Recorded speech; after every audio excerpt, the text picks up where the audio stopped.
Haleluya, Allah sungguh baik dan teramat baik. Shalom pemirsa, selamat berjumpa kembali dalam program pencerahan rohani lewat belajar Sekolah Sahabat Bersama. Kali ini kita kembali mempelajari Sekolah Sahabat kita dalam episode yang ketiga, dalam kuartal yang kedua, dengan tema Kristus dan Tradisi Keagamaan. Pemirsa dimanapun Anda berada, dalam perayaan pengerupukan atau sehari sebelum Nyepi pada hari Minggu 30 Maret 2014, STT Mekarjaya, Banjarnagi, Kecamatan Ubud, Gianyar, mengadakan ritual perang api. Api yang bersumber dari batok kelapa yang dibakar tersebut menjadi mainan sambil diiringi gamelan, sehingga kesan magis ritual tersebut sangat terasa. Nah, salah seorang yang bernama Iputu Bayu Arinata, seorang pemuda yang ikut dalam ritual perang api tersebut, mengaku tidak takut meskipun kulitnya harus terbakar. Ini sudah menjadi tradisi dan memang harus diikuti oleh pemuda di sini. Tujuan perang api ini adalah menghilangkan energi jahat yang selama setahun mempengaruhi tubuh manusia. Dan dia mengatakan kami mengadakan ritual setiap menjelang Nyepi. Dan untuk sejarah keberadaan tradisi ini, kami tidak tahu, tetapi tradisi ini sudah ada sejak lama. Di dalam masyarakat Kristen, kita dapat menjumpai tradisi prosesi jalan salib atau Via Dolorosa, di mana biasanya seorang pemuda atau beberapa orang pemuda memerankan Yesus Kristus pada prosesi tersebut, dan dia harus dicambuk, disiksa, bahkan pada akhirnya disalib, seperti di negara Filipina. Ini merupakan rangkaian kegiatan menjelang peringatan Paskah. Pemirsa dimanapun Anda berada, di setiap zaman ada beberapa kekuatan yang mempengaruhi perilaku manusia, mempengaruhi sikap keagamaan manusia. Menurut John Wesley, salah satunya adalah tradisi. Ada beberapa hal yang lain, yaitu iman, pertimbangan akal sehat, dan juga Alkitab sebagai wahyu atau pernyataan Allah. Nah, setiap kelompok masyarakat memiliki tradisinya sendiri. Tradisi, wahyu atau pernyataan Allah dalam kitab suci, pengalaman, dan pertimbangan akal sehat silih berganti mempengaruhi perilaku dan keyakinan hidup manusia. Kalau seorang yang mempercayai Alkitab tapi tidak mempraktekkannya di dalam kehidupannya, maka sia-sia. Harus ada iman untuk dapat membawa wahyu atau pernyataan Allah itu di dalam kehidupan sehari-hari. Kalau kita mulai dari iman dan pergi kepada tradisi, ini merupakan metode induktif, di mana kita mulai dari pengalaman-pengalaman kita secara pribadi, kemudian mengkaitkannya kepada pengalaman general masyarakat luas yang ada dalam bentuk tradisi. Sebaliknya, kalau kita mulai dari Alkitab dan berakhir kepada akal atau pertimbangan manusia, maka itu adalah metode deduktif, karena ada banyak yang tidak bisa diterima oleh akal manusia. Itu bukan karena Alkitab sesuatu yang illogical, tetapi allogical. Apa perbedaan antara illogical dan allogical? Illogical atau perkara atau sesuatu yang tidak logis adalah memang sesuatu yang tidak masuk akal. Saya beri contoh. Kalau gajah bertelinga besar, kemudian adik saya contohnya memiliki telinga yang besar, kemudian saya menyimpulkan bahwa adik saya itu gajah, itu sudah barang tentu tidak masuk akal. Tetapi sesuatu yang allogical adalah sesuatu yang bisa dipahami lewat Alkitab, meskipun itu di luar jangkauan pikiran manusia. Sebagai contoh, penciptaan langit dan bumi. Dalam 6 hari lamanya Tuhan menjadikan langit dan bumi. Memang tidak bisa kita uraikan dengan akal pikiran manusia, tetapi kita bisa yakini lewat apa yang tertulis dalam Alkitab dan dapat dibuktikan dalam Alkitab. Kalau kita perhatikan, pemirsa, ada beberapa agama yang sangat dipengaruhi oleh tradisi. Ada juga yang sangat kental menonjolkan pengalaman-pengalaman kehidupan. Ya. Ada juga yang dipengaruhi oleh pertimbangan, ya, akal sehat, ya, dan menolak segala sesuatu yang tidak rasional. Namun ada juga agama yang memfokuskan dan meninggikan otoritas kitab suci. Dan memang dari keempat faktor ini, Alkitablah yang harus mengontrol, baik itu akal sehat, tradisi, dan pengalaman iman kita. Yang menjadi pertanyaan adalah, apakah perbedaan dari doktrin kepercayaan dan tradisi keagamaan? Di dalam Matius 23, 1-7, tradisi apakah yang dilakukan orang Farisi untuk menjaga komunitasnya tetap bersih? Di dalam Matius 15 ayat 1-6, apakah kesalahan dalam tradisi Yahudi pada saat itu yang Yesus coba betulkan? Tradisi apa saja yang berkembang dalam gereja kita, yang menolong kita untuk menjadi masyarakat yang taat kepada hukum Allah, sekaligus mengasihi Allah dan sesama manusia? Apakah arti kebenaran yang sejati? Apakah tradisi merupakan standar kebenaran? Di dalam Testimonies for the Church, volume 9, halaman 125, kita dapati bagaimana bisa saja terjadi, ada kemungkinan bila mana seorang terlalu mencintai tradisi, terfokus kepada tradisi, tanpa sadar dia telah menjauh dari jalan yang benar. Dan apakah kita pernah mengevaluasi, apakah kita pernah merefleksi atau meneliti sesungguhnya tradisi keagamaan kita, apakah sudah sesuai dengan kitab suci yang kita pegang? Dan pertanyaan berikut yang kita akan ulas adalah, mengapa sukar untuk mengubah tradisi yang selama ini kita anut? Mari kita buka Alkitab kita di dalam Matius 15. Di dalam Matius 15 dikatakan ayat 8 dan 9. Bangsa ini memuliakan aku dengan bibirnya, padahal hatinya jauh daripada aku. Percuma mereka beribadah kepadaku, sedangkan ajaran yang mereka ajarkan ialah perintah manusia.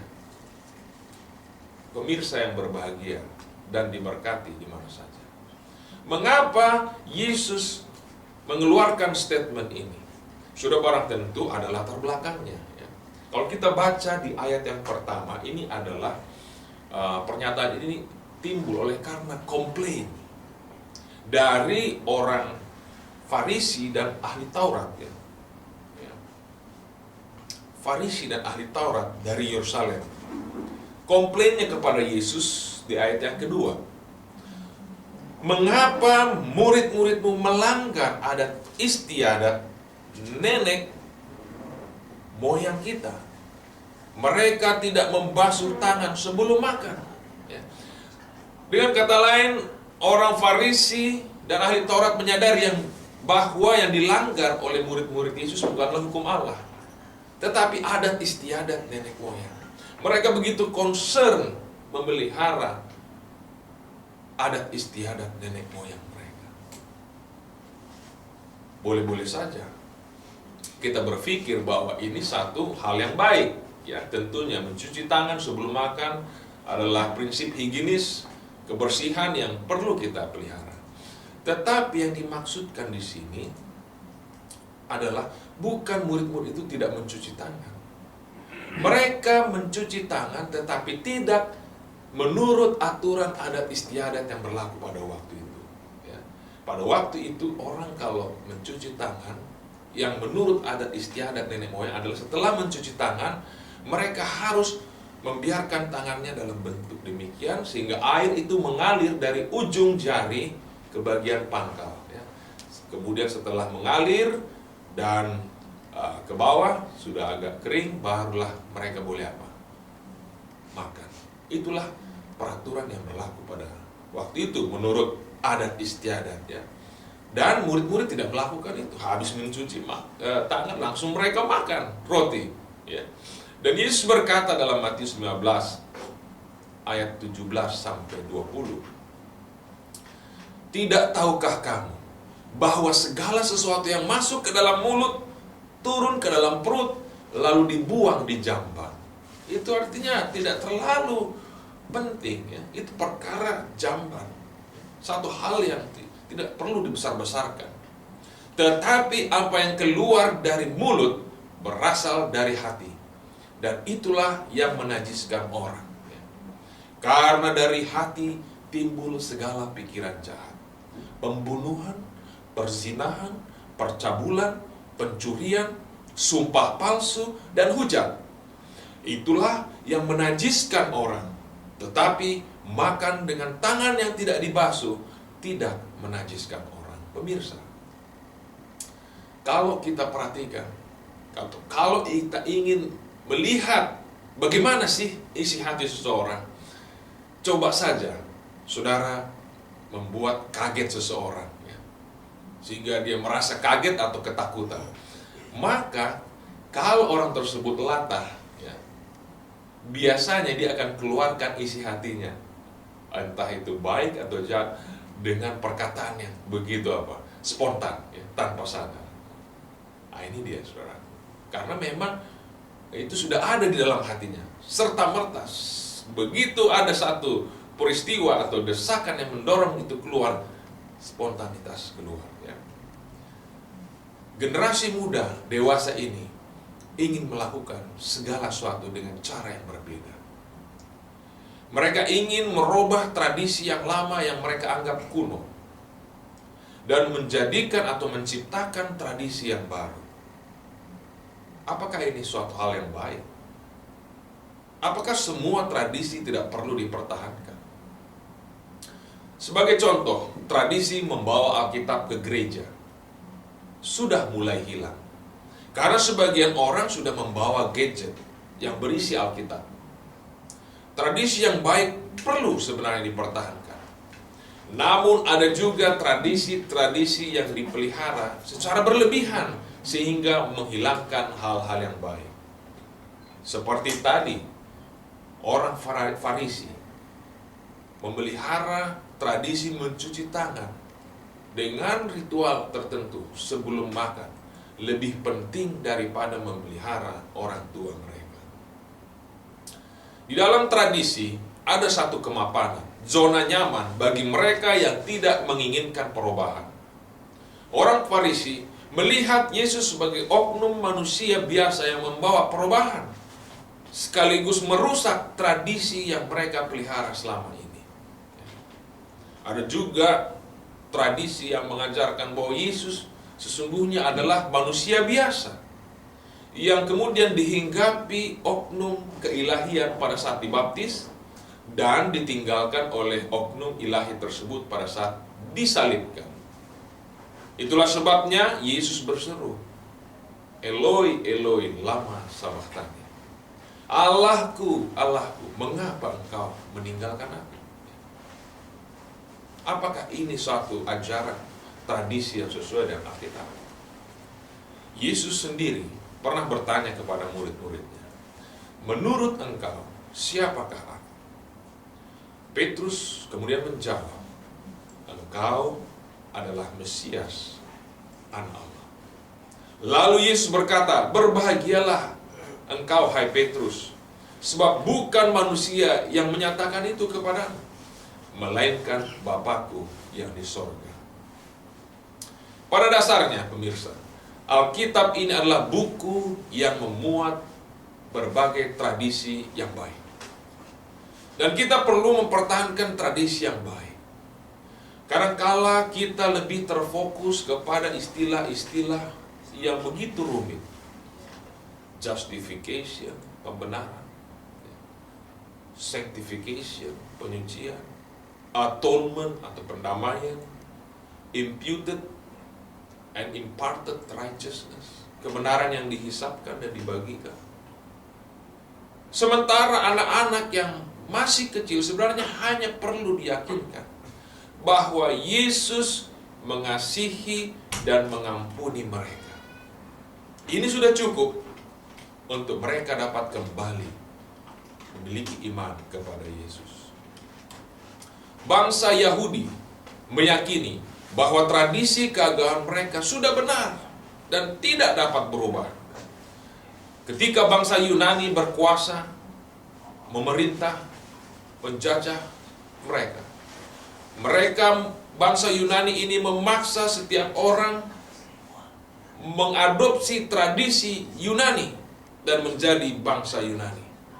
Yang menjadi dilema bagi orang Yahudi adalah apakah mereka harus setia kepada tradisi yang lama atau mereka mengikuti perubahan yang dipaksakan tersebut. Akhirnya tahun 167 BC timbullah pemberontakan Makabean sebagai reaksi agama yang dipaksakan oleh Antiochus Epiphanes yang keempat. Bahkan mereka mencoba menyingkirkan orang Yunani. Kelompok keras ini bernama Hasidim, yaitu mereka yang menentang tradisi Yunani.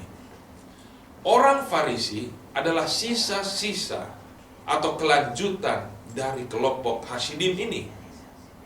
Sementara orang Saduki adalah kelompok yang berbeda. Mereka merasa nyaman dengan tradisi Yunani dan menganggap bahwa orang Farisi bersikap keterlaluan. Yesus mengajarkan agar masing-masing kita menggunakan pikiran kita dan bukan sekedar ikut-ikutan akan tradisi yang sudah ada.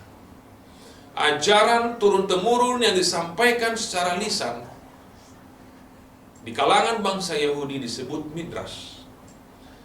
Abad kedua, Rabbi Yehuda Hanashi menuliskan Midrash tersebut dalam buku yang disebut Mishnah. Dan salah satu narasumber pengajar Mishnah ini adalah Hillel, Shammai, dan Gamaliel, yang juga adalah guru besar Rasul Paulus. Nah, yang menjadi masalah adalah seringkali oleh karena tradisi ini, bangsa Yahudi tidak dapat lagi melihat kebenaran yang sesungguhnya di dalam diri Yesus. Mereka terbelenggu, tercengkeram dalam satu pola pikir yang meninggikan tradisi, sehingga mereka tidak lagi bebas untuk berpikir di luar tradisi. Satu kali dikisahkan seorang pria bernama John Carrier, di mana ia dijatuhi hukuman seumur hidup oleh karena pembunuhan di tahun 1949. Setelah sekian lama mendekam di penjara, dia dipindahkan di sebuah tahanan luar di mana dia harus bekerja di perkebunan Tennessee. Namun setelah 20 tahun, hukumannya telah berakhir dan ia memperoleh kebebasan. Masalahnya, surat pernyataan pembebasannya tidak pernah sampai ke tangannya. Dan tidak seorang pun yang mau menyampaikan kabar baik itu kepadanya. Demikianlah John tetap bekerja di dalam camp tersebut tanpa memiliki pengharapan untuk dibebaskan. 10 tahun kemudian, datanglah seseorang yang menyadari bahwa John seharusnya telah dibebaskan dan kemudian menyampaikan kabar baik tersebut kepada John. Bagaimanakah perasaan Anda bila Anda berada pada posisi John? yang seharusnya telah bebas, tapi tidak ada orang yang mau menyampaikan kabar baik itu kepada Anda. John Career melambangkan orang yang masih dikungkung oleh berbagai tradisi keagamaan yang tidak berdasarkan kitab suci. Tradisi yang merupakan ajaran manusia belaka. Mereka menunggu seseorang untuk menyampaikan berita baik bahwa mereka telah bebas. Tentu saja ada risiko bila mana kita ingin merombak tradisi yang berlaku. Sebagai contoh, Rasul Paulus yang mengajarkan bahwa tidak ada lagi pemisah antara Yahudi dan non-Yahudi.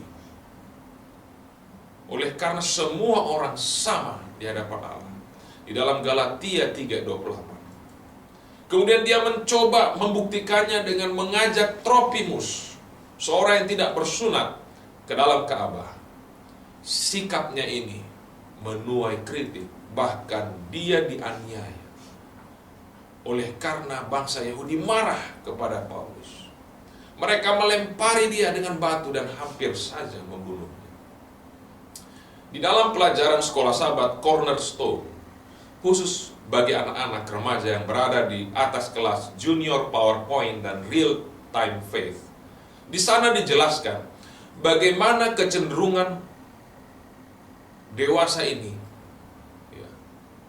adanya kecenderungan meningkatnya homoseks di antara anak-anak remaja. Hal ini tentunya perlu penanganan yang serius. Apalagi media saat ini sudah banyak menayangkan sifat kebanci-bancian di tayangan televisi. Nah, seorang bernama Robert Spitzer, seorang tenaga pengajar psikiatrik di Columbia University, telah meyakinkan Asosiasi Psikolog Amerika untuk menghapus homoseks dari daftar gangguan kejiwaan atau mental disorder, dengan menyatakan bahwa kaum homoseks ini dapat terbebas, dapat merubah orientasi seks mereka jika mereka mau. Spitzer menginterview 153 pria dan 47 wanita yang berhasil merubah orientasi seks mereka dari homoseks menjadi heteroseks. Bahkan 66% pria dan 40% wanita dapat menjalani kehidupan seks yang normal. Poinnya adalah ada kemungkinan bagi saudara dan saya begitu mencintai tradisi keagamaan sehingga kita tidak dapat melihat kebenaran yang terdapat dalam kitab suci. Apakah tradisi salah? Perlu kita melihat apa tradisi tersebut.